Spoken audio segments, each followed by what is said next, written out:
السلام علیکم، میں ہوں عمر فاروق اور آپ دیکھ رہے ہیں آپ کا اپنا یوٹیوب چینل 5 پاک ریویوز۔ پاکستان سمیت دنیا بھر میں دیکھنے اور سننے والوں کو ارشد شریف کا سلام۔ جی بالکل، ہم آپ کو ارشد شریف کا سلام تب تک یاد دلاتے رہیں گے جب تک انہیں انصاف نہیں مل جاتا۔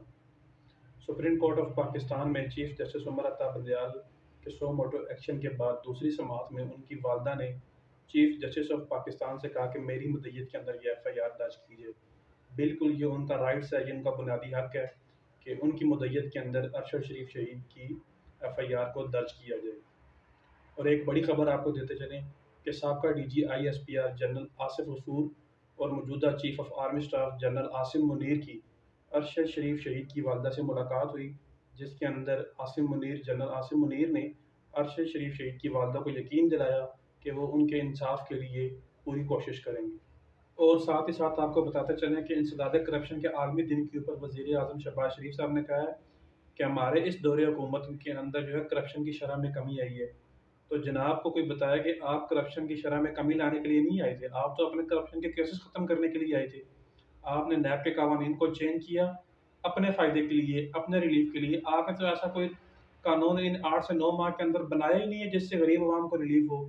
ڈالر جو ہے وہ دن بدن اڑتا جا رہا ہے اور مہنگائی بڑھتی جا رہی ہے، غریب کو تو کوئی فائدہ نہیں ہوا۔ آپ تو آئے ہیں صرف اپنے کرپشن کے کیسز ختم کرنے کے لیے۔ اور جتنے بھی پی ڈی ایم کے اندر اطاعتی جماعتیں ہیں ان سب کے جو ہے وہ جتنے بھی کرپشن کے کیسز ہیں وہ سارے ختم ہو گئے ہیں۔ اور آج رانا ثناء اللہ کا جو انسداد منشیات کا کیس تھا ان میں بھی ان کو ریلیف مل گیا۔ قتل کے جو کیسز ہیں سندھ کے اندر ایم پی ایس کے انہیں بھی ریلیف مل گیا۔ تو غریب عوام کو تو کوئی ریلیف نہیں ملا۔ یہ جتنے بھی ریلیف ہیں اس 8 سے 9 ماہ کے اندر وہ صرف اور صرف ان 2 بڑے خاندانوں اور اطاعتی جماعتوں کو ملے ہیں، شریف اور زردائی خاندان کو ملے ہیں، اور تو کسی کو نہیں ملے۔ ڈالر کی اڑان آپ دیکھ لیں، ایل سیز بند پڑی ہے، ملک ڈیفالٹ ہو گیا ہے اور ان کے خزانوں میں پیسے پڑے ہوئے ہیں، یہ باہر عیاشیاں کر رہے ہیں۔ اور جو پیسہ سرکاری خزانے کے اندر پڑا ہوا تھا وہ انہوں نے اپنے دوروں کے اوپر لگا دیا، اپنی عیاشیوں پہ لگا دیا، اپنے سوئمنگ پول ٹھیک کروا رہے ہیں جی، ان میں عیاشیاں کر رہے ہیں یہ لوگ۔ غریب عوام کی تو کسی کو پڑی ہی نہیں ہوئی، وہ تو کل بھی دھکے کھا رہی ہے، آج بھی دھکے کھا رہی ہے، مہنگائی میں ڈوبی ہوئی ہے، دن بدن چیزیں مہنگی ہو رہی ہیں، ملک جو ہے وہ قرضے پہ چل رہا ہے۔ پی ڈی ایم کے اتحادی جماعتوں نے حکومت میں آنے سے پہلے بڑا شور مچایا رجیم چینج آپریشن سے پہلے کہ یا تو نیب چلے گی یا پھر جو ہے وہ معیشت چلے گی۔ نیب میں تو آپ نے اپنی مرضی کے قانون بنائے اور سب نے کرپشن کے کیسز میں جو ہے وہ ریلیف حاصل کر لیا، لیکن معیشت نہیں چلی۔ اب نیب تو چل نہیں رہی، کم از کم معیشت ہی چل جاتی۔ اور معیشت کا بیڑا غرق کرنے کے لیے آپ نے جو ہے وہ باہر سے مفرور اور اشتہاری وزیر خزانہ بلا دیا، اس کو یہاں پہ وزیر خزانہ لگا دیا آپ لوگوں نے، اس نے ملک کا بیڑا غرق کر دیا۔ جتنے بھی بڑے بڑے کاروبار تھے، فیکٹریاں تھیں، وہ سب بند ہو گئی۔ آج بجلی مہنگی، گیس مہنگی، ہر چیز مہنگی ہوئی ہے، جس سے فیکٹریاں کاروبار سارے بند ہو گئے ہیں۔ تو اس کو آپ نے بلانا تھا، یہ تو ایک کلرک کا کام نہیں کر سکتا۔ اس سے بہتر تو جو ہے وہ ایک کریانہ اسٹور چلانے والا اس سے اچھی معیشت چلا لیتا۔ بیڑا غرق کر کے رکھ دیا اس نے اس معیشت کا۔ اور جو ایک اور اس کا بیٹا ہے وزیر اعظم شہباز شریف کا، سلمان شہباز، وہ بھی پاکستان پہنچ گیا ریلیف لینے کے لیے، جو کسی بھی عدالت کے اندر کسی بھی کیس کے اندر جو ہے وہ پیش ہی نہیں ہوا، کیونکہ آپ اپنی مرضی کے قانون بنا رہی ہیں نا، آپ کوئی پکڑ نہیں سکتا۔ قانون جو ہے وہ ان کا غلام بنا رہی ہے انہوں نے قانون کو۔ تو اب ان کو آزادی تو مل گئی ہے، اب انہوں نے پاکستان میں دن دناتے پھرنا ہے، کیونکہ انہوں کو سب کیسز کے اندر جو ہے وہ ریلیف مل گیا۔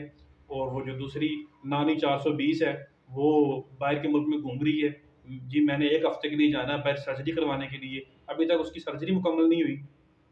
پاکستانی کا پیسہ لوٹ کے، ہار بیچ کے وہ تو باہر بھاگ گئی۔ اور اب بات کرتے ہیں مولانا فضل الرحمان صاحب کی۔ انہوں نے کوئٹہ کے اندر اپنے ورکر کنونشن سے خطاب کیا اور اس کنونشن کے اندر جو ہے اقوام متحدہ کی طرف سے جو سیلاب متاثرین کے لیے ٹینٹ بھیجے گئے تھے، جن کی ضرورت ان کو اس موسم سردی کے موسم کے اندر بڑی ضرورت تھی، وہ ٹینٹس جو ہے اس کنونشن کے اندر بطور قالین استعمال کیے گئے۔ یہ تو ان کا حال ہے مولانا صاحب کا۔ جب یہ مولانا صاحب کے پاس بیچنے کے لیے سیاست کے اندر کچھ نہیں بچتا تو پھر یہ امریکہ مرد آباد کے نعرے لگاتے ہیں، اور جب ان کو حکومت چاہیے ہوتی ہے، کسی وزارت چاہیے ہوتی ہے کسی بھی ادارے کی، یا کشمیر کمیٹی کی وزارت لینے کے لیے جائیں تو تب یہ جا کے امریکہ کے قدموں میں بیٹھ جاتے ہیں۔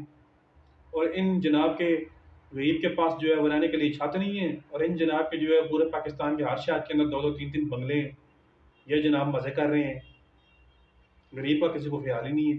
اور انسداد کرپشن کے عالمی دن کے اوپر ایک اور رپورٹ شائع ہوئی، جس کے اندر جو پاکستان کی پولیس ہے